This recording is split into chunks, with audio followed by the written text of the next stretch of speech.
there's a Lao Tzu quote, which Lao Tzu said 1500 years ago, so it really isn't a modern problem. Time is a created thing. To say I don't have time is like saying I don't want to. Designed to encourage, empower, and educate real estate professionals by sharing best practices from business leaders that are proven winners. I'm your host, Kyle Malnati, and this is Calibrate Real Estate. Broadcasting from the Mile High City, thank you for tuning in to the Calibrate Real Estate Podcast. This is episode 99 with Karen Briscoe. You might remember Karen because she was our inaugural guest, episode 1 of the Calibrate Real Estate Podcast. Karen, thank you for joining us today. Oh my gosh, this is so awesome because I remember that day we were in Denver for a wedding and we connected, and it was really one of the few times I've actually done a live podcast. So that was really awesome as well. It was a lot of fun for me as well. I got to meet your lovely husband, Andy, super great guy. And anytime I can meet someone before doing a podcast, it ends up being a great experience because you really feel like you can connect. And one of the things that we haven't talked about a bunch is I actually met you sitting at a round table at a mastermind in the Washington, D.C., Northern Virginia area, which is actually where I'm from. And just a quick intro for those that haven't tuned into episode 1, Karen is one of the principals of the Huckabee Briscoe Conroy Group, HBC for short, which is part of the Keller Williams organization. Just to talk about Karen's production as an agent, $85 million this year in production. And she's got a team of about 12 people. And she is an author, 3 books. She's got a podcast that has over 200 episodes with over 100,000 downloads. I just have to ask, Karen, how in the world do you do it all? How does this happen? Well, I'm very productive. And that is actually what's kind of become my calling card since you and I met. You and I met at that mastermind in the Northern Virginia area. And I had just written my first book, Real Estate Success in 5 Minutes a Day, and started on this journey of what I call my creative endeavors. So the first book led to me being guest on a lot of podcasts, yours included, which led me to realize that podcasting is really an incredible way to connect with people and get the word out about my book and my business. And I then, after about 9 months, it was in October of 2017, launched my own podcast. And that is the 5 Minute Success Podcast. And then 2 other books have happened since then. And I remember you saying when you first started with your first book, Real Estate Success in 5 Minutes a Day, that it was sort of like the daily devotional. The idea was that someone would use it every single day. There are 366 lessons, right, for the leap year too? Yes, because there is a leap year day. And the idea is that it's only going to take you 5 minutes, and it's the blocking and tackling. It's the fundamental success points that every realtor needs to be reminded of. A lot of us, especially as we're top producers, may know these things, but just need to be reminded. And you're that coach, you're that person who says, taps you on the shoulder and says, it's time to remember that you need to do lead generation today. And here's a little story about it. Yes. And that's what I found is that a lot of real estate agents or salespeople, entrepreneurs, they tend to succumb to the shiny object squirrel phenomenon. So they have this intent that they're going to do personal and business development, and yet there never seems to be enough time. And that's when I came up with the idea, well, can you do 5 minutes a day? And everybody said they could. The amazing thing is the more I have delved into this and experienced people's success, these are really, truly fundamentals of productivity and habit formation and success. And so over the last few years, I've actually kind of become an expert in habit formation and productivity. And the power of the 5 minutes a day, habit of anything that's small or micro habits is that you'll do them. Because that's the first thing that has to happen, right? You have to actually do what you say you want to do. And so breaking that down to a point of ridiculousness, of course, everybody has 5 minutes a day, then breaks through that resistance. So then what you resist persists. So you got to resist, you got to break through the resistance, get the habit set up, and then you start to experience the benefits of it, and then you want to do more. And that is what many people have discovered by reading That's why devotional, like you said, literature, motivational has been set up in this format for eons. This is one of the first times, though, real estate has been taught in this format. I think it's really cool because for me, it's very intuitive. Of course I can take 5 minutes a day to do anything, really. And whether you think about it as affirmations or expressing gratitude or calling past clients or calling new clients or expireds or whatever section of the industry you want to focus in on, you can do any of that for 5 minutes a day. And one of my favorite old sayings is life is hard by the yard and it's a cinch by the inch. I almost missed it there. The life is hard by the yard and it's a cinch by the inch. And the idea there is just break it down into bite-sized pieces, and it's going to be a lot easier to do it on a daily basis. So the 5 minutes a day concept has become a bit of a franchise, and that now you've got Commit to Get Leads. Talk to me about your second book and to our audience about your second book, and why did you decide to focus on lead generation? Well, because it's a keystone habit. I mean, being in sales, lead generation leads to everything, right? Without a lead, a salesperson, really all businesses have nothing to do. Even dentists, they have to have a lead, they have to have a patient. So they call it business development. But really, everybody's in some form of lead generation. And so it is a commitment. And I found that many people were experiencing a little bit of an overwhelm of the idea of 365 days. And I'm like, and they wanted to focus. And so I was like, okay, if you're going to drill down and focus on anything, focus on lead generation. And so the 66-day challenge came about because there's a lot of, I've kind of become a habit research expert. There's a lot of research on habit formation, and 66 days is one of the most commonly recognized one. Charles Duhigg in The Power of Habit talks about it. And why 66 days?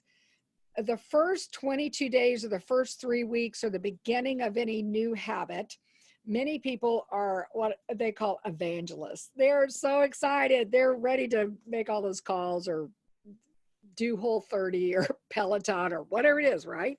They are telling the world, and they're doing it. But then what often happens in the next kind of period of 3 weeks or 22 days is that people often start to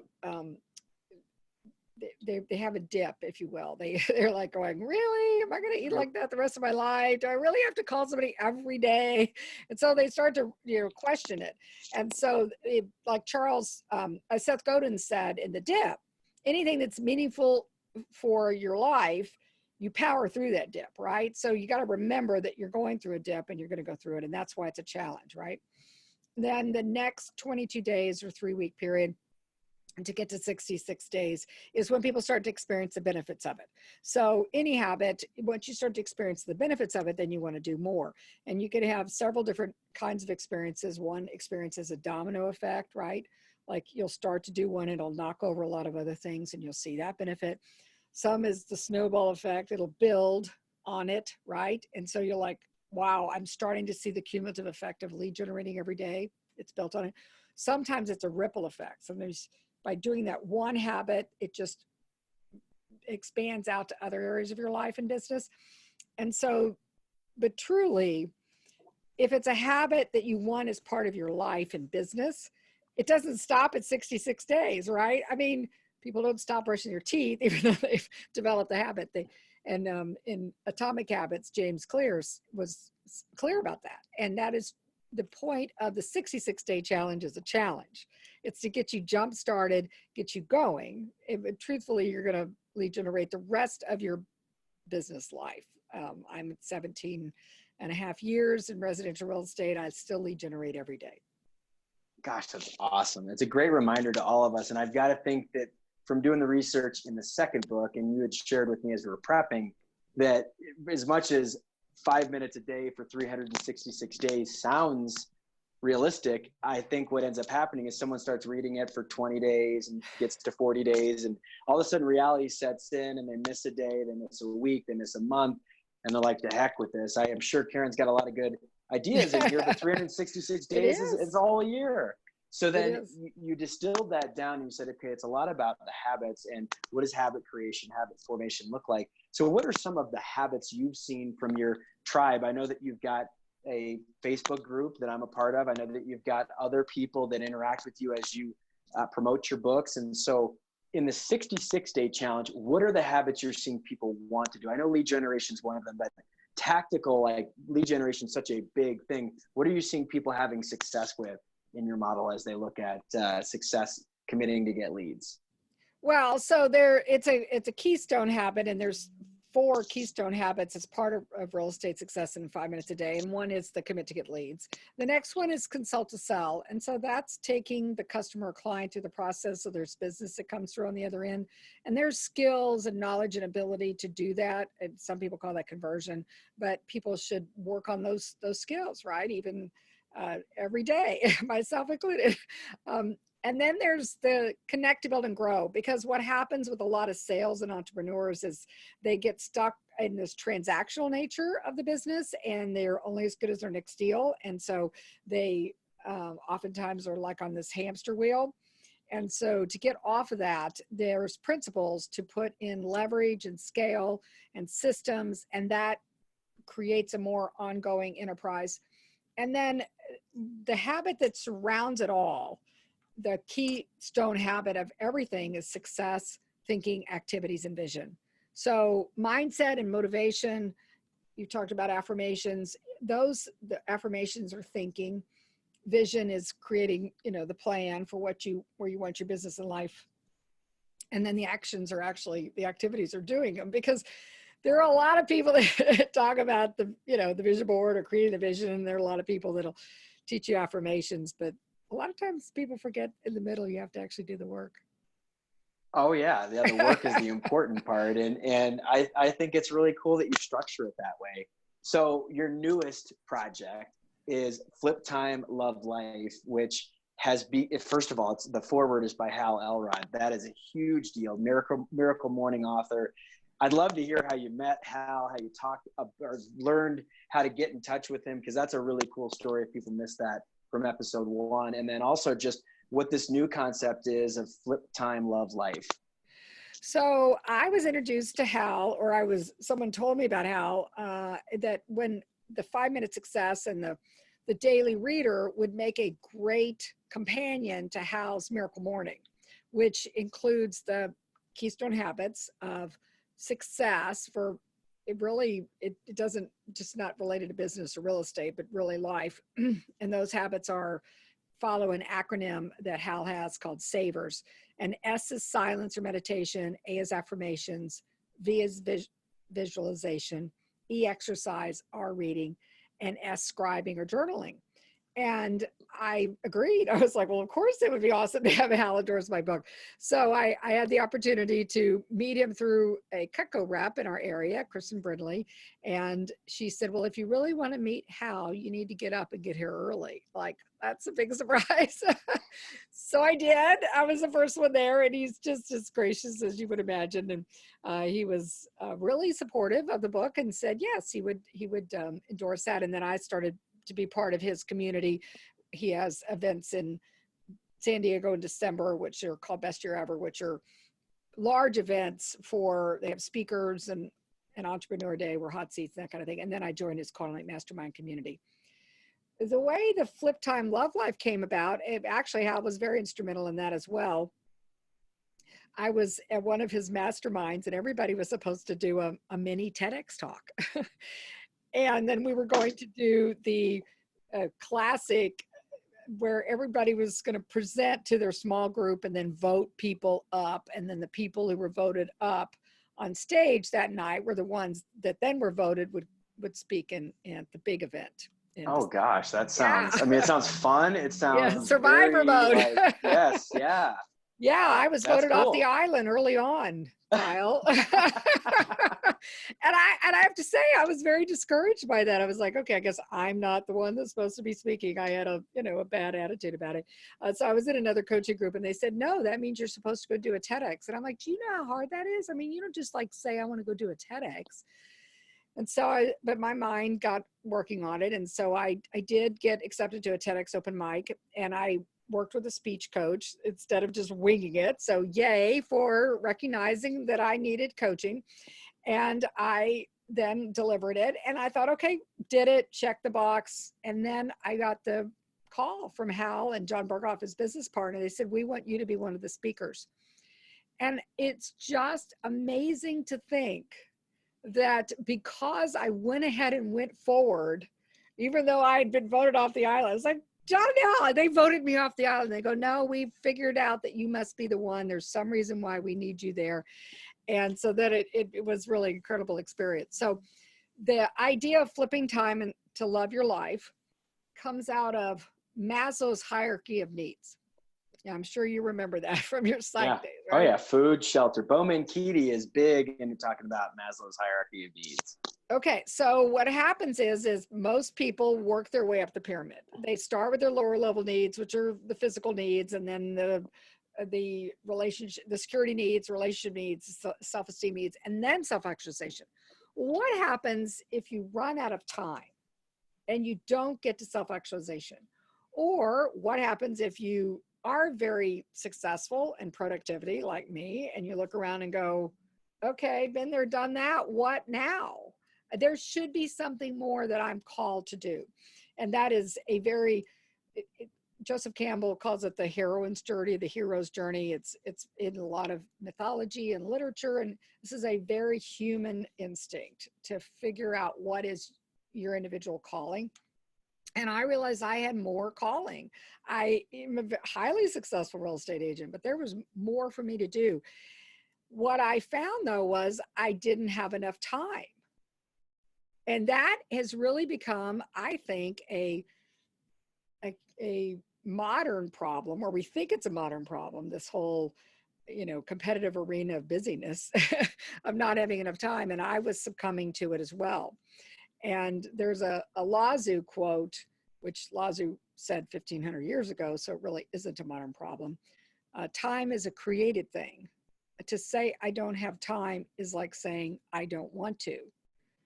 So I had to figure out what was stopping me. And that's a journey that a lot of people have to go through, because if you say you want to do something and you don't do it, then there's something stopping you. So what is stopping you? What I discovered is, and this is where Flip Time came about, is putting the self-actualization first.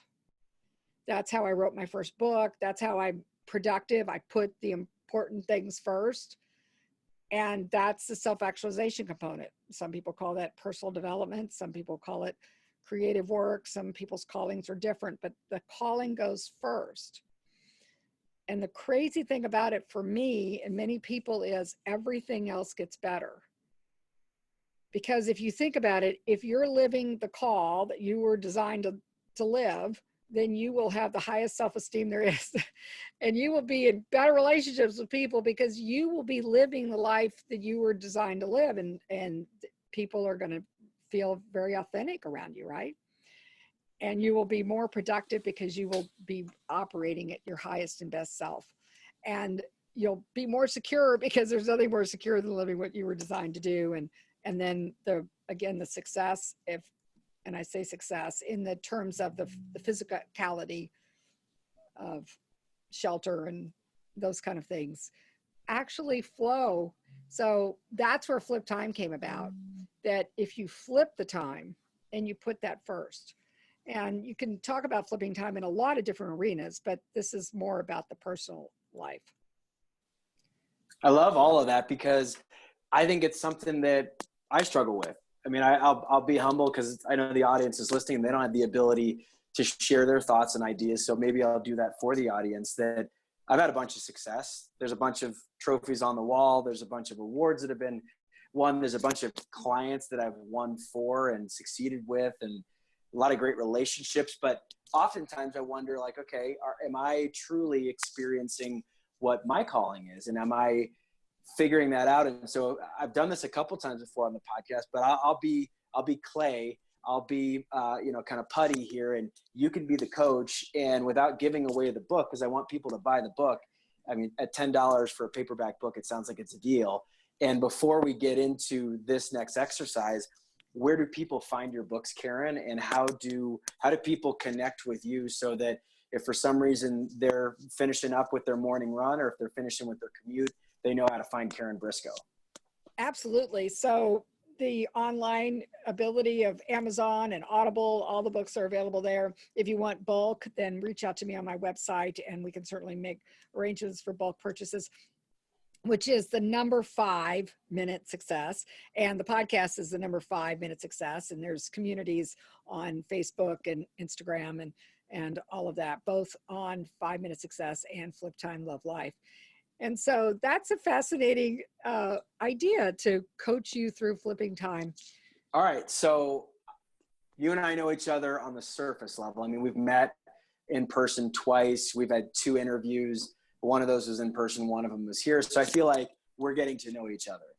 What is one of the things that you have experienced through this book? I'd imagine, like a lot of things, the old adage is, you know, the teacher oftentimes learns more than the students. And as you went through this journey of creating this book, Flip Time, Love Life, how did you start to change your perspective on creating time? I love that you brought that back up, the philosopher quote. So how did you think about creating time? And then how did you start to identify what was your calling and what wasn't your calling? And like, is there something that I can do to help me with that? So it's really energy, not time. Because time is a man-made construct, and it's only gives us dimension, if you will. So it's energy. And so what are the things that bring you energy? Okay. So if you think about it, and this is Einstein, it's relative. If you were to do something that you don't enjoy doing, like sitting in a boring meeting or in traffic, and you would experience this phenomenon that you think time just stands still, right? And it's just awful. And that same amount of time, if you were experiencing something you loved or passionate about or with someone you loved, then you would experience the phenomenon of time flying by. So I can give you some concrete examples. I'm not going to give you 20 because I know that I could give you 20, but exercise is one for sure. Yes, that energizes is a me. Very good one. Spending time with my spouse, Courtney, specifically Courtney, energizes me. And doing a podcast energizes me.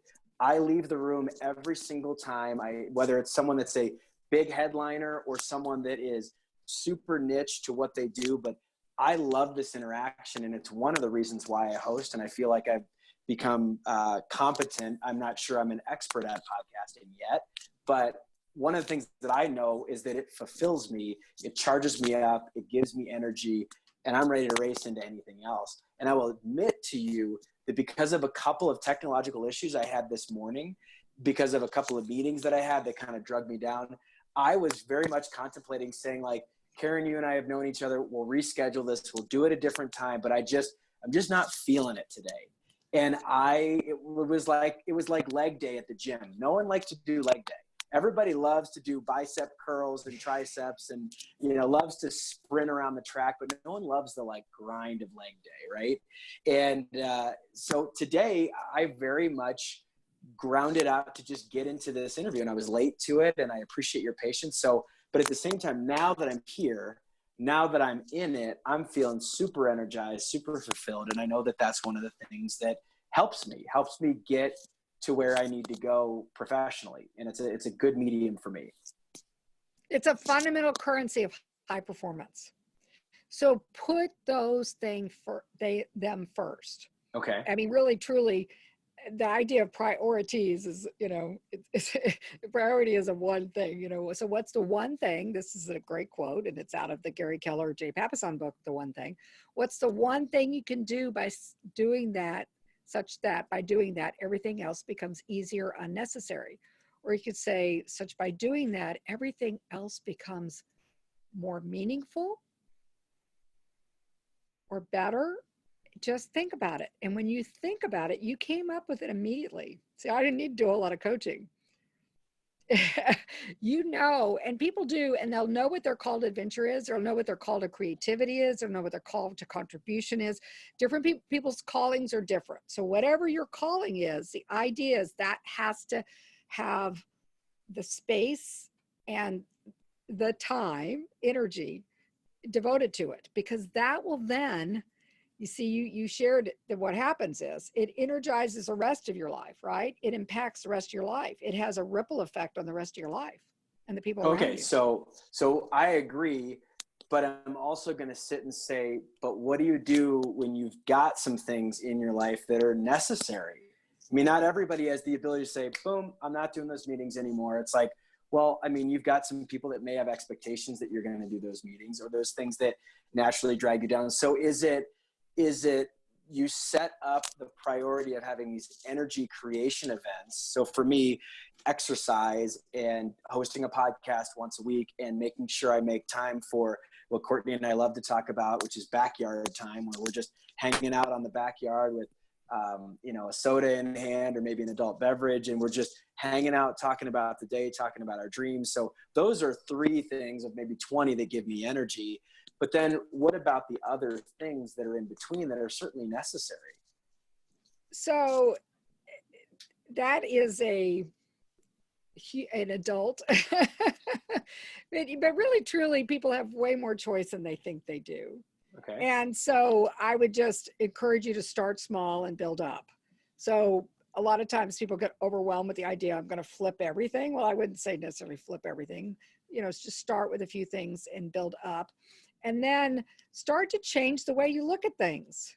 Because there's a Wayne Dwyer quote with that, which I love, and that is changed the way you look at things, and the things you look at change. And I'll give you an example.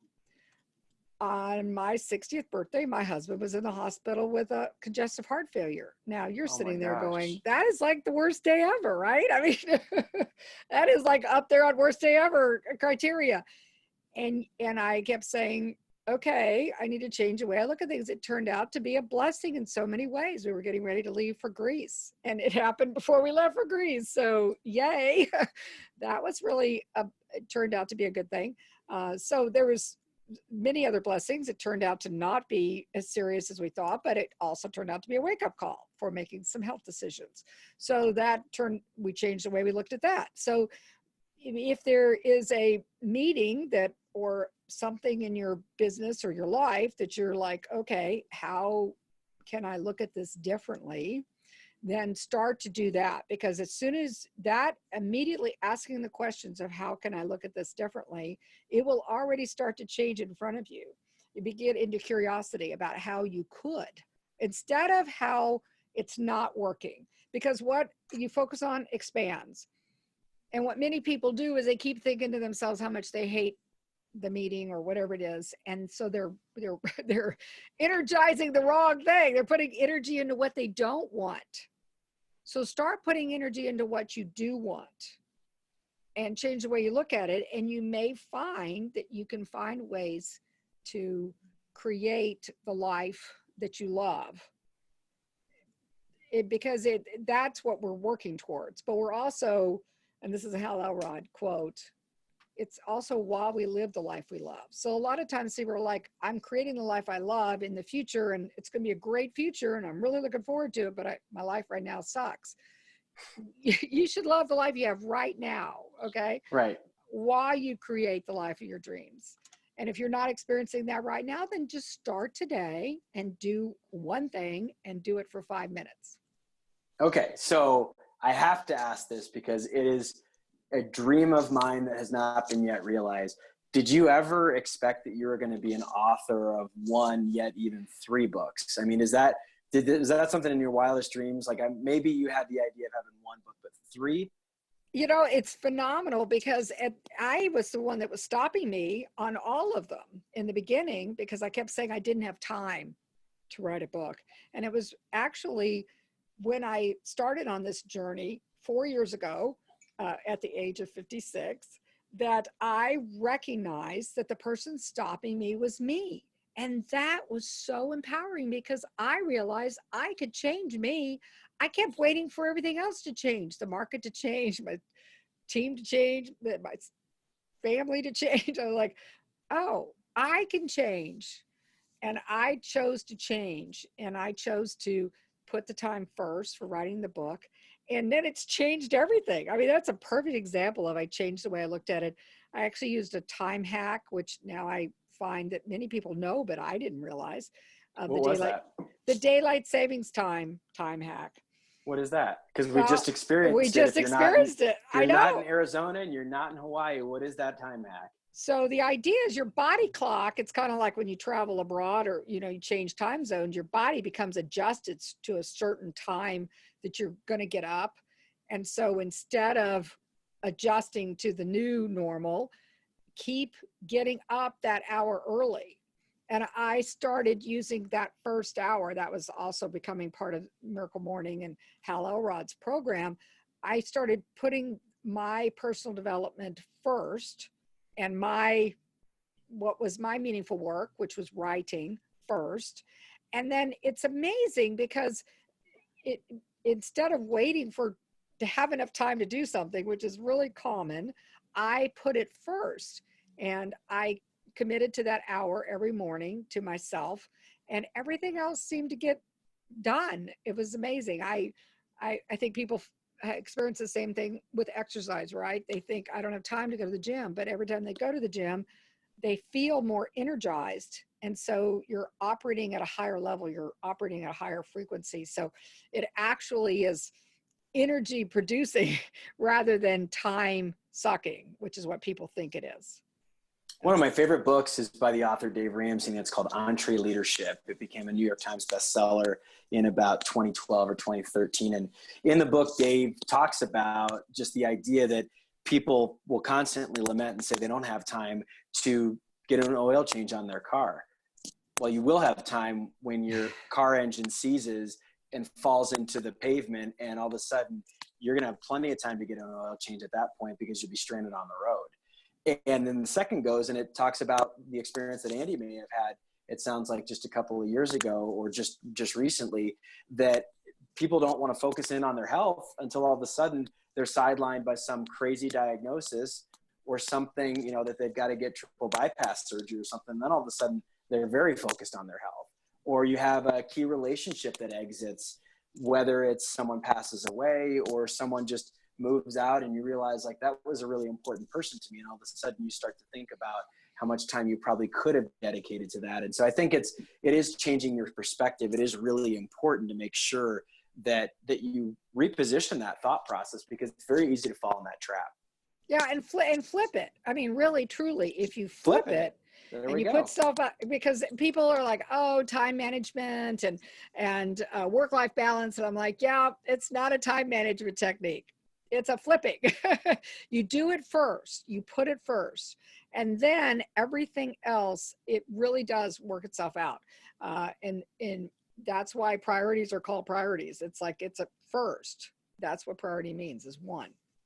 I love talking about your experience here just over the past handful of years of deciding I'm going to be an author, I'm going to be a podcast host. So what for you, I've been a podcast host longer, I've not been an author.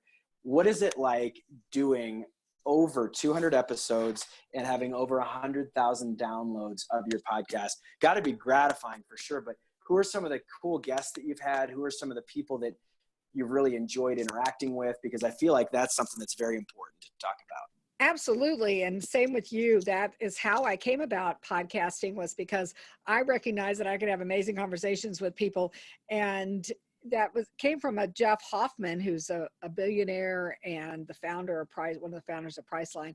And he said that he created businesses, or he created opportunities around things he wanted to do, and that he thought was interesting. He thought travel was interesting, so that's why he invented the scanners when you board an airplane. So that's how the podcasting came about. And Jeff Hoffman was one of my great guests. And of course, Hal Elrod is somebody that I have great respect for, and he's been a guest as well. And recently I had Ruth Sukup, who is of Do It Scared. She was really phenomenal. Gay Hendricks, who has written many, many, many books on the Zone of Genius. He was instrumental in a lot of my personal development in terms of me reading his books. And I've had him, he was phenomenal as well. So many outstanding conversations. The fascinating thing is it started out being real estate focused, thinking that because that's my profession.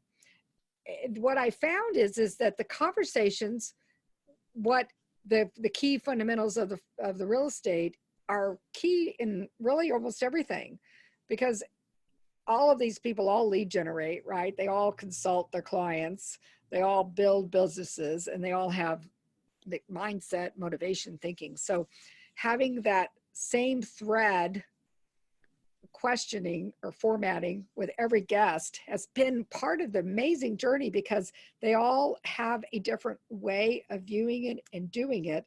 And so there's just lots of great nuggets there from that. Who was the person that was very much of maybe those handful of people you just mentioned was the pinch me, like, I can't believe I just interviewed this person?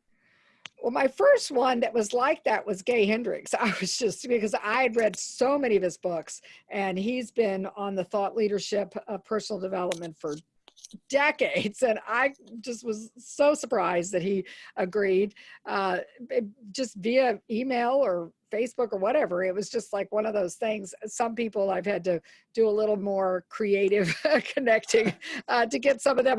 I have a little bit of a event stalker, like when I go to the events with Hal Elrod, like when I got Ryan Levesque, who does Ask and Choose, his books. I tracked him down, and some of the guests I met that way. So, but the one, because he was so instrumental, kind of like pre-podcast, pre-book, in getting there, that was one of the things that really made a big difference. But also meeting Hal was really powerful. He's made probably more introductions for me than anybody. I have to really shout out to him and share my appreciation. That is so cool. All right. Well, I think that I know the answer because of what we've been talking about. But one of the common questions I ask all of my guests is that I think, especially when we're young, but certainly I can have this experience today, we make a mistake, we dub it a failure, and we make our mistakes feel so big that we start to call ourselves a failure. And so I believe that the most successful people in life have really learned how to make mistakes. You're often standing on a mountain of failure. So how have you learned how to experience the tension of you're going to make mistakes as you hit new levels in your career and in your professional life? How do you deal with that? And how do you encourage someone that may be kind of down at the moment? Yes, and I think that the lessons learned in sales is truly where a lot of my reiteration occurred. I am known as the Energizer Bunny, and this persistent professionalism is just something that has been one of my hallmarks. I am a never give up, never give up, never give up. That being said, I've had many times where I felt the rejection and took it personally, and there's lots of stories in the books if you want to know the times I was fired and then figured out how to get rehired again. Those are some of people's favorite stories. But what I've discovered on this heroine's journey, which when you talked about the Flip Time Love Life book, it is about a heroine's journey, so it's a fable, it's a business fable, is that it's designed to be, or it's diagrammed in a circle, because all of these times that we go out and do things that are out of our comfort zone and are challenging, that's where we grow and learn, right? And that's where you have the most transformational leaps. And that's where we come back with all the things, treasures, the gifts for ourselves, our community, the contribution we can make to people. And then we go out again, because really, truly, that is what life is, right? It's this continuous cycle. It's not a one and done. It's very rarely a one and done. And so when I have embraced that, and when people learn to embrace the fact that reiteration is really the best way to become better than before, right? One of Hal's affirmations that I remind to myself is that I'm going to learn, grow, or become better than before. I love it. Okay, so 2 final questions. One is a question I ask every guest, and then the other is a question that I think is just interesting based on our content. So the first question I think is a quick one. Who have you not interviewed yet that you would like to interview, that's kind of on that vision board of like, in the next year, I'm going to get this person? So Gretchen Rubin, who has done a lot of research on habit formation, I did have an opportunity to meet her, and I heard her speak and present with with her sister Liz Craft, and I made the big ask, and she said yes, but I have not gotten the interview secured yet. So anybody out there want to help me can make that connection with Gretchen Rubin would be awesome. And then the other one is the another author that had a big impact on my epiphanies that led to me realizing that I was stopping me, and that in Gretchen Rubin and the Better Than Before, that's where I came up with the hack for the daylight savings time. So that's why that one's key. The other one was the book Big Magic by Elizabeth Gilbert, who also wrote Eat, Pray, Love. And the big magic is what created urgency in my life, because I realized in reading that, she talks about this phenomenon that in the universe, there's all these ideas. And when they come to someone, it's their call, right? It's what they're supposed to be doing. If you don't choose to heed the call, if you choose not to do it, and it's meant to be manifested in the world, then somebody else is going to get that call, and you're going to later go, wait a minute, I had that idea, right? And so I would love to interview her, because just to talk about how that really, when I changed the way I looked at that, that created urgency in my life, that there is a time when we're supposed to do things. There's a season or a period, and if it comes to us, we're supposed to do it, because so many people wait until they think they have more time to do a lot of things. Gosh, I love that. I've never heard it described that way, but I just think of like the big high profile listing of a house in McLean, Virginia. And that seller's probably going to call 3 or 4 realtors that have been prospecting to them for a long time. And if you don't answer that call, if you're not available for it, they're going to sell it through someone else. And it's the same thing with any other concept. I love that you described it that way. I've never heard it that way. And I just love that you really communicate it that way. Final question. And I'm always a bit sad at the end of our interviews, just because I'm like, wow, this has been such a mountaintop experience. My final question is, take yourself back to your 22-year-old self. It's this concept called Dear Younger Me. You're writing a letter to yourself, and I've dubbed it as the advice you wish you knew when you were 22. If you could communicate to yourself today, back in time to when you were 22, what advice would you give to yourself? You know, this is a great question because I did start in commercial real estate when I was 22. So I recognize now, and what I would tell myself then is this whole idea of persistence, because I guess the best way to describe it is I gave up way too soon. And I also feel that there were some things that were mine to do that because it would have taken a lot of persistence, I passed on, and I look back. But I will share that the amazing thing is that I was able to catch up and do it all later in life. And so if you are looking back at your life like me and you say, wow, I missed a lot of opportunities, you can start today. There really is a lot of opportunity out there. I believe that. I believe in abundance instead of scarcity. I believe that there's more for everyone to do, and that you can start today. So instead of living a life of regret, going, I shoulda, woulda, coulda, I'm choosing to live a life of, oh my gosh, I still have so many amazing years left. You know, a great way of just dovetailing on that answer is one of my guests that's out there that has said yes, but said, I will do this when, is John Acuff, who wrote the book Start, who wrote the book Quitter, was famous for doing the blog called Stuff Christians Like. And John's book Finish, he talks about the concept of many people have this issue with, I know I need to go work out. I think that I should run for 30 minutes, but I only have 10, and so I'll run 0. Or I, have a bad habit. I chew on my nails, or I eat fast food, or whatever it is.